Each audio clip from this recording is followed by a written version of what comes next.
Hello everyone, welcome to our channel Nanak education point. Myself Heena Takkar और आज हम आ गए हैं अपने मोस्ट इंपॉर्टेंट टॉपिक लेकर, जो कि बीकॉम एफ में है, बीकॉम जी में है। उनका जो सब्जेक्ट है वो है BECC 101, यानी कि माइक्रो इकोनॉमिक्स का सब्जेक्ट अगर आप लोगों के पास है तो ये most most most important topic. अगर आपने ये कर लिया तो आपके 80 to 90% कहीं भी नहीं गए। तो आपको बस ये वाले टॉपिक करके जाने, सारा पेपर आपको यहीं से दिखने वाला है।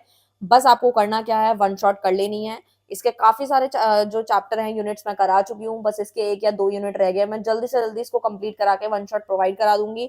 उसके बाद आपको जो है इसके नोट्स पढ़ लेने हैं और डेफिनेटली आप पास हो जाओगे। तो सबसे पहले अगर बात करें तो वो आता है PPC, यानी कि प्रोडक्शन पॉसिबिलिटी कर्व। ये बहुत अच्छे से करके जाना है। इसके अनदर नेम जरूर देख लेना। ऐसे तो आप इसका स्क्रीनशॉट भी ले सकते हो, लेकिन काफी सारी चीजें बता रही हूँ और इकोनॉमिक्स में बता रही हूँ। बहुत सारे बच्चे फेल हो जाते हैं क्योंकि वो बहुत जल्दबाजी करते हैं, अच्छे से प्रिपरेशन नहीं करते, कर्व नहीं बनाते, शेड्यूल नहीं बनाते। मैं एक एक चीज बताने वाली हूँ, इस वीडियो को बिल्कुल एंड तक देख लेना अगर बिना रील आए एक बार में पास होना चाहते हो तो सबसे पहली चीज तो ये आती है कि PPC जैसे है, इसका नदर नेम आपको काफी सारे पता है तो बहुत अच्छी बात है। नहीं पता तो पढ़ के जरूर जाना। और वैल्यू बेस भी बन सकता है, नहीं तो इसका कर्व और शेड्यूल जरूर करके जाएं। इकोनॉमिक्स की जो डेफिनेशन है एटलीस्ट 2 तैयार होनी चाहिए, और उसके टाइप स्टेटमेंट से रिलेटेड क्वेश्चन बन सकता है। इकोनॉमिक एफिशिएंसी के ऊपर भी क्वेश्चन काफी बार बना है, तो इकोनॉमिक्स के ऊपर क्वेश्चन डेफिनेटली बनेगा बनेगा। यानी PPC और इकोनॉमिक्स तो आप बिल्कुल छोड़ के नहीं जा सकते। फिर आता है difference between statistic and dynamic. ये आप बेशक छोड़ के चले जाओ, कोई दिक्कत नहीं है, लेकिन जो अच्छे मार्क्स लाना चाहते हैं वो ये क्वेश्चन जरूर करके जाए। बट जो बच्चे पास होना चाहते हैं वो ऊपर वाले 2 क्वेश्चन जरूर करके जाए। नेक्स्ट की अगर ये वाले 2 क्वेश्चन ठीक है, मोस्ट इंपॉर्टेंट है। उसके बाद की अगर मैं बात करती हूँ, इसको थोड़ा बैक कर देती हूँ, इसको मैं इरेज कर देती हूँ पहले। ये हो गया डन। सो इस तरीके से था। और उसके बाद आता है डिफरेंस बिटवीन, ये तो मैंने बता दिया। फिर आता है burden of tax and level of output produce. तो ये जो है आपको इसका पैराग्राफ जो भी है वो आपको अच्छे से पढ़ लेना है, इसके बारे में थोड़ा थोड़ा पढ़ लेना है। फिर आता है प्रोडक्शन फंक्शन, जो कि वेरी वेरी इंपॉर्टेंट है, जो कि इंपॉर्टेंट रहेगा। ठीक है, ये वाला इंपॉर्टेंट है, ये वाला इंपॉर्टेंट है, तो ये काफी ज्यादा इंपॉर्टेंट है। फिर आता है iso quant and iso cost का, वेरी वेरी वेरी इंपॉर्टेंट। ये भी बहुत इंपॉर्टेंट है। ठीक है, इसका डिफरेंस कर लिया तो समझ लेना काफी कुछ हो गया। प्रैक्टिकल अगर आपको अच्छा लगता है करना, सही है आपकी पकड़, तो कंज्यूमर सरप्लस वाले क्वेश्चन काफी बार आए हैं, तो वो आप एक बार देख लेना, नहीं तो कोई दिक्कत नहीं है। नेक्स्ट पे आता है जिसमें काफी सारी चीजें बताने वाली हूँ मैं। और हाँ, एक चीज और बता दूं मैं आप लोगों को यहाँ पर, जो आपको समझने की, अब आप सोचोगे कि यहाँ पे इतने सारे सारे पॉइंट्स और सारे क्वेश्चन लिखे हुए हैं तो हम स्क्रीनशॉट ले लेते हैं। तो मैं एक चीज बता देती हूँ आप लोगों को, इकोनॉमिक्स के अंदर बच्चों का फेल होने का रीजन क्या है। रीजन यही रहता है कि हम क्या करते हैं, थ्योरी बना बना के लिख देते हैं। बट इकोनॉमिक्स में ऐसा नहीं चलता। अगर आपने थ्योरी सही लिखी है, चाहे आप 2 पेज की लिखो, चाहे 1 पेज की लिखो, चाहे आपके सारे पॉइंट सही हो, अगर आपका कर्व गलत बना और शेड्यूल गलत है तो समझ लेना आपको थ्योरी में 0 मिलेंगे।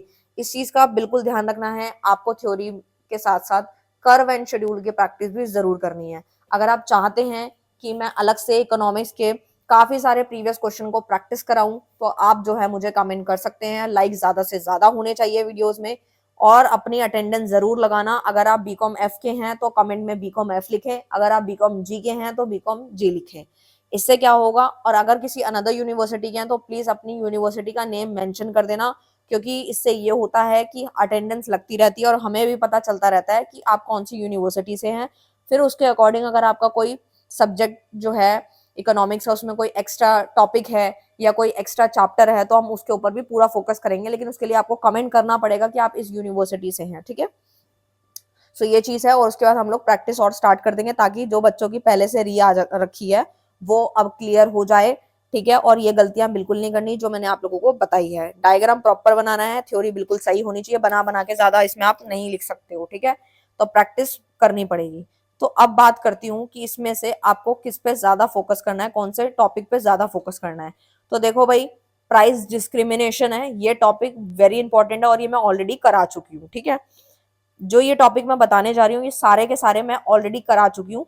बट आपकी यूनिवर्सिटी के अकॉर्डिंग 1-2 जो यूनिट्स रह गए हैं या छोटा मोटा टॉपिक रह गया, तो वो भी मैं करवा दूंगी। और उसके बाद BECC 101 की अलग से वन शॉट आ जाएगी। वैसे तो सारा सिलेबस कंप्लीट है। Price discrimination very very important है, इसको तो करे बिना बिल्कुल मत चले जाना। Type of market very very important है। Law of equi marginal utility very very important है। ये सारे ही टॉपिक बहुत ज्यादा इंपॉर्टेंट है और इनमें से कोई भी क्वेश्चन बन सकता है। अब बात ये आती है कि जो डीयू के बच्चे हैं उनके जो क्वेश्चंस थे वो थोड़े से कम थे, और इग्नू यूनिवर्सिटी और अदर यूनिवर्सिटीज वाले जो हैं वो थोड़ा सा स्मार्ट वर्क करते हैं। वो एक क्वेश्चन के अंदर दो चीजें पूछ लेते हैं और एक क्वेश्चन के अंदर शॉर्ट नोट भी पूछ लेते हैं, और डिफरेंस पूछते हैं तो टॉपिक थोड़े बढ़ जाते हैं, लेकिन जिन पे इंपॉर्टेंट लिखा गया है तो जो पास होना चाहते हैं वो कर ले, और जो अच्छे मार्क्स लाना चाहते हैं वो सारे टॉपिक कर लेना। उसके बाद आता है आपका MRS यानी marginal rate of substitution, economic rent, adverse selection, type of goods, schedule और कर्व तो सब में बनाना है, और एक्सपेंशन पाथ यानी कि एक्सटर्नलिटी प्रॉब्लम। ये सारे जितने भी टॉपिक हैं ये आपके शॉर्ट नोट वाले हैं। कौन से वाले हैं? शॉर्ट नोट वाले, जो कि मैं आप लोगों को बता रही हूँ। तो ये आप सिर्फ रीड करके भी जा सकते हो, बना बना के भी इसके अंदर लिख सकते हो। अगर आपने वन शॉट देख लिया और हमारी जो नोट्स रेडी हो रखे हैं वो पढ़ लिए तो सारा काम इसी में से हो जाएगा, ठीक है। इसमें ज्यादा मेहनत की जरूरत है नहीं है सच। उसके बाद आता है वो है law of variable proportion, very very very very important, ठीक है। 99% इंपॉर्टेंट टॉपिक है ये, यानी कि अगर एग्जामिनर जो है बहुत समझ के और अच्छे क्वेश्चन डाल रहा है तो ये लॉ ऑफ वेरिएबल प्रोपोर्शन वाला क्वेश्चन वो जरूर डालेगा, ठीक है। टाइप ऑफ मार्केट से जरूर क्वेश्चन बनेगा। Consumer equilibrium very very important. Underlying assumption, LAC, king demand curve model very very important. तो ये सारे इंपॉर्टेंट है, इनमें से कुछ भी आप नहीं छोड़ सकते, वेरी वेरी इंपॉर्टेंट है। उसके बाद इलास्टिसिटी का प्रैक्टिकल क्वेश्चन भी बन सकता है, बट अगर आपकी पकड़ नहीं है प्रैक्टिकल क्वेश्चन पे तो आप वो स्किप कर देना, उसके बजाय कोई थ्योरी का क्वेश्चन करना पड़ा। अगर आपको प्रैक्टिकल में ज्यादा अच्छा स्कोर कर पाते हो आप, तो आप प्रैक्टिकल की तरफ थोड़ा ज्यादा ध्यान दें और अभी से क्वेश्चन प्रैक्टिस करना स्टार्ट कर दें। और अगर आपके पास कोई बुक नहीं है तो आप यूनिवर्सिटी की बुक से भी क्वेश्चन प्रैक्टिस कर सकते हो या प्रीवियस पेपर से भी प्रैक्टिस कर सकते हो। तो एक्सेस कैपेसिटी हो गया, डिमांड और सप्लाई इक्वेशन से भी क्वेश्चन पूछा जाता है। तो ये इस तरीके के जो टॉपिक्स हैं वो काफी ज्यादा इंपॉर्टेंट थे, ठीक है। तो जिस पे मैंने इंपॉर्टेंट बोला है तो वो तो सारे करने हैं, और जिन पे इंपॉर्टेंट जैसे शॉर्ट नोट वगैरह वाले हैं जो सिर्फ पास होना चाहते हैं वो इनको बस पढ़ लेना और वन शॉट कर लेना, तो आपका काम डेफिनेटली हो जाएगा। तो ये था आपका पूरा का पूरा इंपॉर्टेंट टॉपिक, और आपको करना क्या है, इसको प्रिपेयर करना शुरू कर दो अभी से। सिलेबस ऑलरेडी हो चुका है, कोई टॉपिक रह गया तो कमेंट कर देना, अटेंडेंस जरूर लगाना अपनी बीकॉम एफ वाले जो भी बच्चे हैं, ठीक है। सो मिलते हैं नेक्स्ट वीडियो में नेक्स्ट टॉपिक के साथ, तब तक के लिए bye bye, thank you so much.